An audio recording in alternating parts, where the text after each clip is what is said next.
The National Air and Space Museum in Washington, D.C. is one of the most iconic museums in the world, dedicated to the history of aviation and space exploration. With a vast collection of aircraft, spacecraft, and artifacts, the museum offers visitors a fascinating journey through the history of human flight, from the Wright brothers' first powered flight to the moon landings and beyond. Now join us as we explore the past, present, and future of flight. I'm Juliana Thompson Williams, and I'm an explainer at the Air and Space Museum. So here we're talking about living and working in space.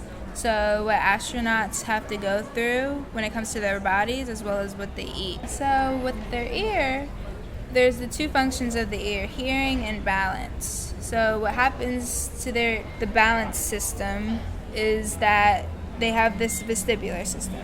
And the vestibular system controls how they orient themselves. So they have these vestibular canals that flow with liquid and little tiny hairs called cilia. And so the liquid on Earth is being pulled down by gravity. And so depending on which direction you're going in, if you're going to the left or to the right, or if you're jumping up and down, the liquid is going to signal to those hairs that you're going in those directions. And in space, this system is pretty much flipped upside down.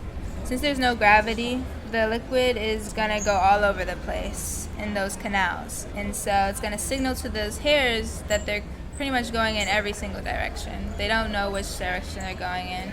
They feel very nauseous, very discombobulated, and a specific syndrome, it's called space adaptation syndrome. Over time, it'll affect their body, but they'll end up using their eyes instead of their ears to differentiate. So their eyes will adapt to their surroundings, and then their eyes will tell them that they're going up, down, left, or right. No, they don't go deaf.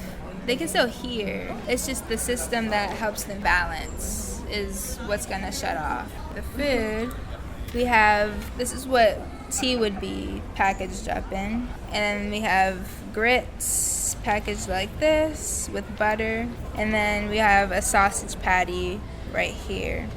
And so it's compacted like this because they take all the water out of it, so they basically dehydrate it. And water is pretty heavy if it all accumulates when they're taking things to space. So to minimize the amount of water that they take up and the amount of weight that they add on to their spacecraft, they take the water out, and then when they get on the space station, they'll add the water back in. Yeah, so the sponges are just to represent your spine, but we have the spine, we have the vertebrae, the cartilage, the squishy material like your ears and your nose, and then we have this yellow stuff is your nerves.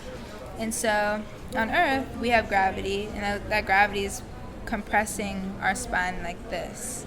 And so when you go into space, there's no gravity. Like, we have microgravity, but it's not this type of gravity that has this excessive amount of force. So it's going to decompress our spine like this, and they can grow up to 2 to 3 inches over the amount of time that they spend in space in the International Space Station.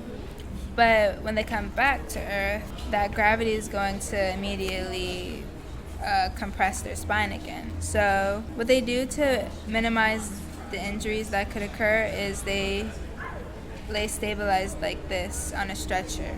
So they lay on their backs so that the gravity doesn't immediately come down.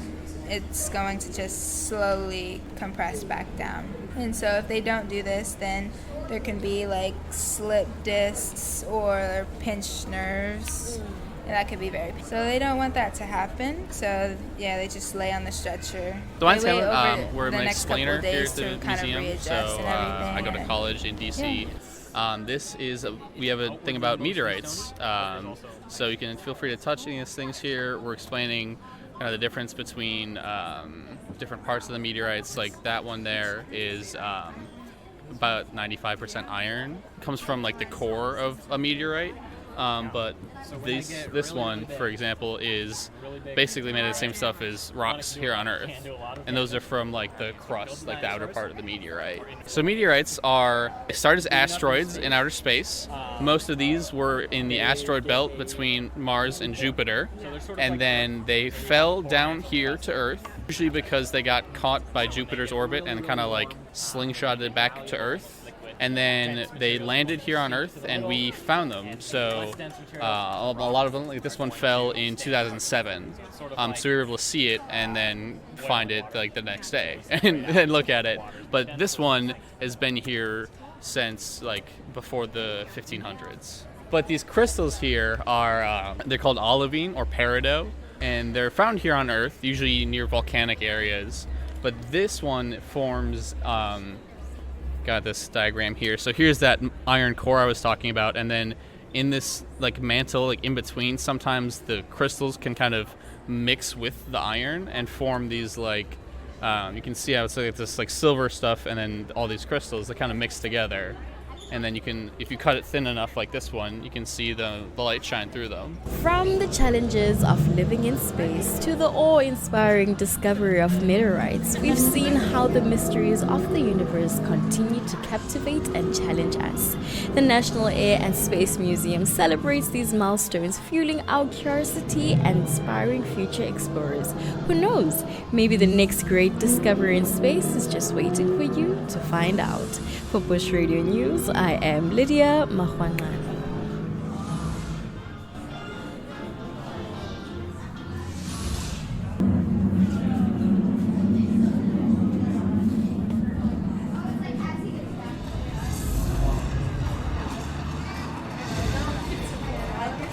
The opinions, findings, and conclusions stated herein are those of the author and do not necessarily reflect those of the United States Department of State.